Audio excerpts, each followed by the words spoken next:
Assalamualaikum Bang. Waalaikumsalam, berjumpa kembali bersama saya Wong Ganteng Sakdonya. Mohon untuk tidak menyebutkan nama dan identitas dalam percakapan ini Oke. karena percakapan Hmm, ini saya naikkan dalam konten. Gimana ini, Mbak? oke. Cuman mau ini aja, apa itu minta solusi dan saran juga gitu. Boleh, boleh. Terus buat pembelajaran untuk yang lain aja gitu. Selama kita di Hong Kong, ya harus hati-hati dengan berteman. Atau jangankan sama teman ya, kadang sama saudara juga ada yang urusan uang itu tahu sendiri kan. Gitu. Siap. Gimana ini, gimana? Jadi buat orang lain bisa buat pembelajaran juga dari pengalaman selama ini yang aku alami sekarang ini. Hanya apa itu satu orang ini yang susah banget untuk ini, kita sudah bantu semampu kita juga, dia udah perjanjian di atas materai juga ada gitu. Dari tahun 2019 itu di akhir tahun bulan 11 12-an itu kita ada ini, dia minta tolong katanya itu mau beli mobil katanya gitu kan, sama saudaranya mau dijual kan, sayang kayak gitu, biar suami aku katanya gitu ada kerjaan, biar ada penghasilan kayak gitu, jadi nggak apa itu ngejar-ngejar uang aku di sini kayak gitu kan. Gitu Pak, aku masih walaupun udah merantau dulu di Taiwan katanya masih susah juga gitu, masih ngontrak inilah bla bla bla seperti itu kan ceritanya seperti itu. Jadi untuk apa itu biar suaminya ada kerjaan kayak gitu, penghasilan, jadi dia mau apa itu kan karena uang nggak sedikit gitu ya. Jadi dengan terpaksa yuk. Dan aku juga tahu rumah majikannya itu di daerah Cungsawan sini. Kita dulu itu Alamatnya komplit ya? Alamatnya komplit. Semua ada bukti-bukti, bukti-bukti semua ada gitu. Makanya kenapa sekarang aku berani speak up, karena apa ya, orangnya ini kok nggak ada takutnya gitu loh. Malah yang disalahin itu kitanya.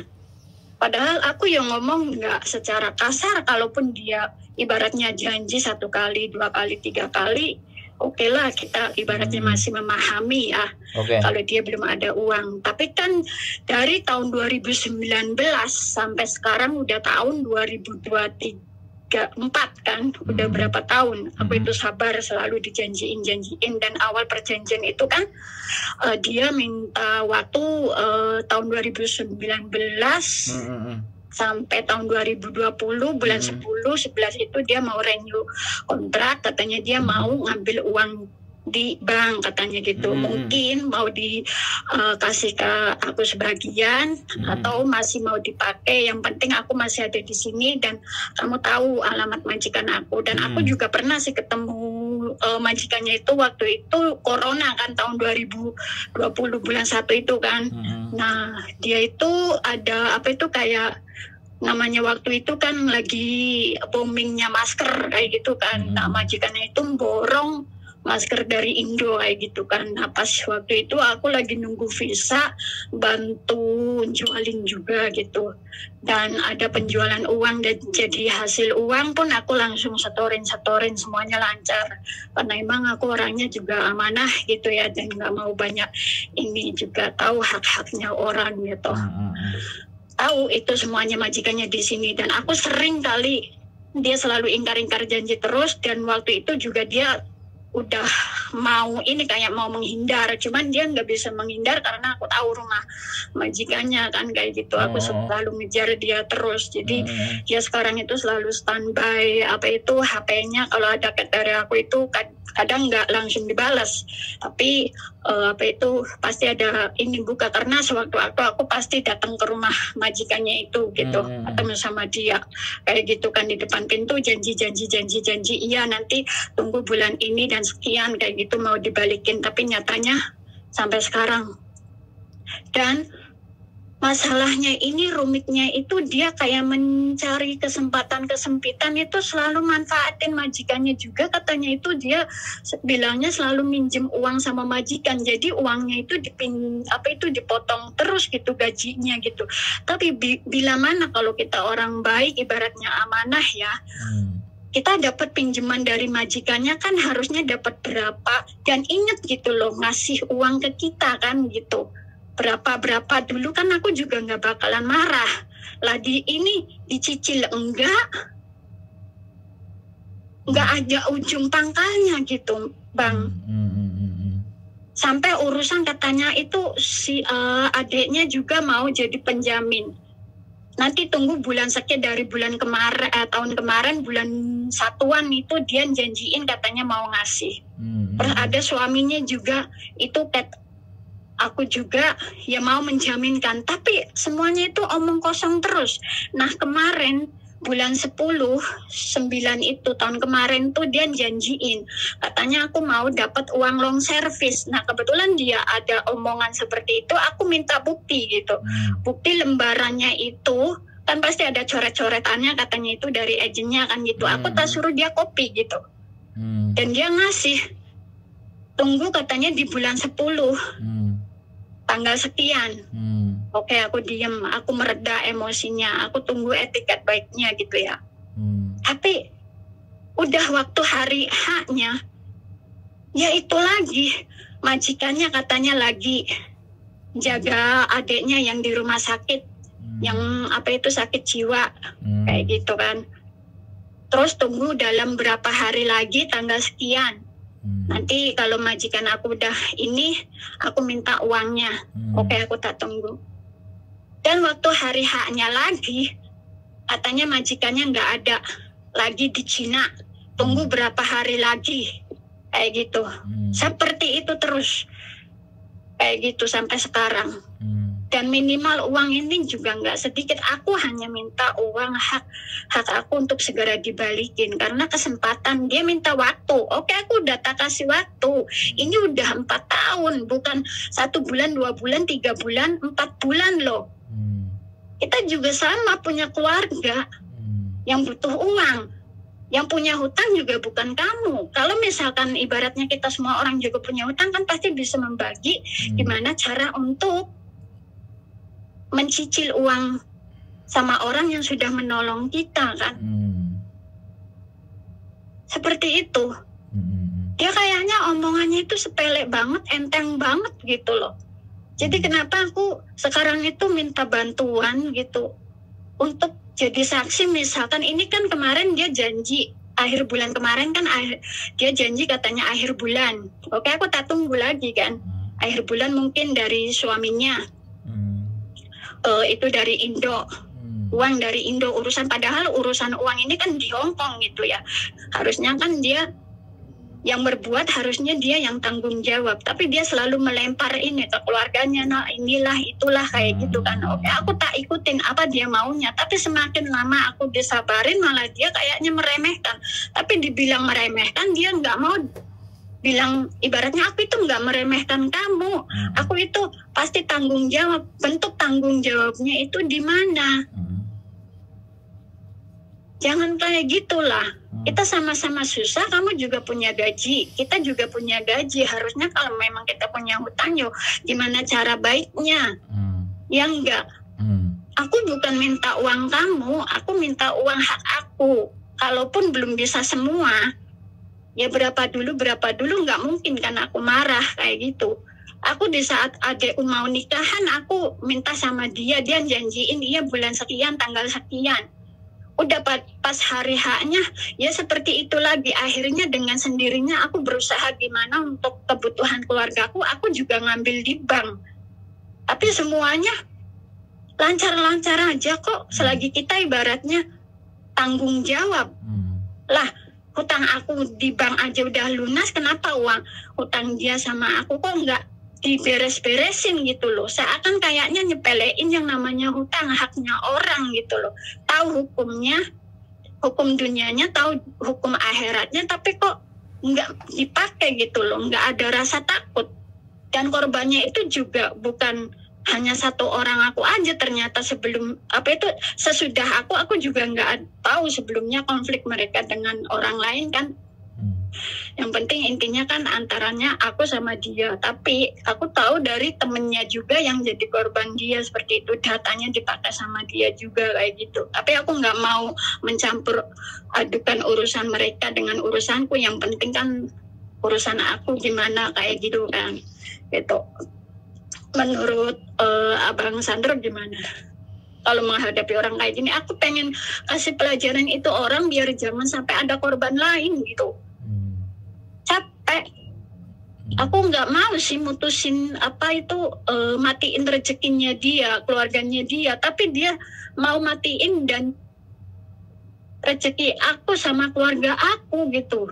Kita niatnya nolong baik-baik, kok malah uang kita jadinya sengketa, jadinya bukannya dapat pahala tapi malah dapat dosa juga gitu. Aku udah sabar Bang ngadepin dia. Menurut Bang Sandro gimana Bang solusinya? Dokumen pribadi ada nggak?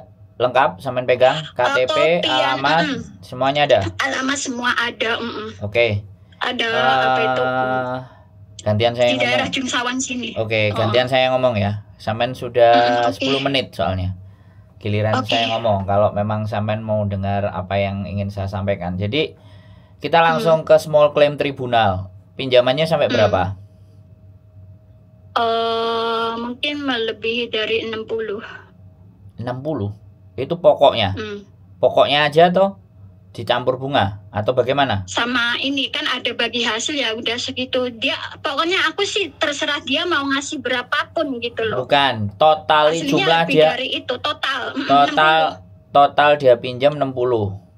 Soalnya kalau small claim tribunal itu 50. Gak boleh lebih dari 60. Makanya nanti kita akan coba small claim tribunal. Jadi kita akan mengirimkan surat, reasonnya dari sampean apa, buktinya sampean semuanya apa, kasih ke dia. Jadi biar ada surat yang datang ke tempat majikan dia. Surat. Kalau gini Mas, kita itu maunya seperti ini ya Bang. Misalkan sampean ada waktu bisa ikut bareng gitu. Nggak bisa Mbak. Saya ngomong ya. Sekarang ganti saya ngomong. Kalau kita sistem dan model kayak gitu, hutang piutang itu kita tidak bisa menggunakan cara kekerasan, debt collector atau menakut-nakuti. Bisa dipahami nggak? Kita lakukan sesuai dengan prosedur pemerintah Hong Kong. Oke. Ya, sekarang jangan main hakim sendiri. Walaupun sampean rasa sakit. Nah, makanya aku yang ngomong sekarang. Kalau aku yang ngomong sampean dengerin. Ya. Kalau sampean ngasih masukan begini begitu, kalau saya tidak bisa terima, saya punya pertimbangan kenapa nggak bisa ngelakuin ini, kenapa nggak ngelakuin itu. Yang pertama, surat perjanjiannya semua ada. Kita dua hukum kita pakai. Yang pertama Indonesia, yang kedua sini. Nah pertanyaannya, waktu di Indonesia sampean ada KTP-nya nggak, ada alamatnya lengkap nggak? Kalau ada semuanya, kita tinggal bikin laporan ke Kapolres atau Kapolseknya tempat dia ada di Indonesia. Jadi dua-duanya diserang. Surat datang ke majikan, surat datang ke keluarganya juga. Kalau udah kayak gitu kan, kalau ada surat masuk kan baru berpikir dia. Gitu loh Mbak. Ini cara yang benar, efektif, dan kita nggak usah pusing-pusing kan kayak gitu loh. Kita nggak bisa pakai hukum rimba. Kalau hukum rimba kayak kemarin, jambak ngambil HP malah dia yang kena kasus. Bisa dipahami nggak? Paham. Nah, makanya minta solusi sama Bang. Makanya sampean dengerin aku ngomong. Jadi jangan ngomong terus, gantian saya ngomong lagi. Dibilangin kok saya ngomong, sampean ngomong siapa yang mau dengerin. Small claim tribunal, sampean hari biasa kapan mau keluar, kita datang ke kantornya, sampean ngisi form semua, alamatnya dia semuanya, terus sampean tulis utangnya ada berapa, terus utangnya bagaimana dan bagaimana kewajiban dia, pokoknya semua perjanjian sampean tulis di daftar itu gitu loh Mbak. Bisa dipahami nggak? Terus masuk ke small claim tribunal, dia akan ngasih ngomong ke sampean begini dan begitu.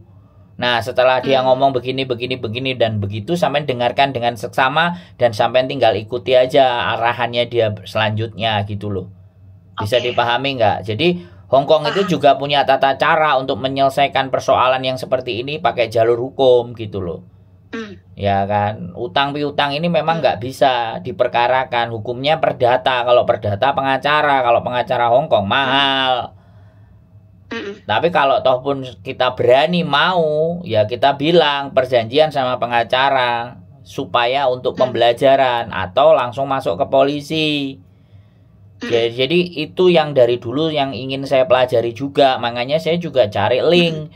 Kalau hukum perdata ini mengkasuskannya bagaimana. Banyak sekali teman-teman yang utangnya nggak diambil dan terus terlena kenaan. Sing jupuk duitnya ini nggak pernah mau melakukan apapun gitu loh. Nah itu saya juga bukan diem-diem Mbak ya, nyari mana pakai jalur yang paling murah.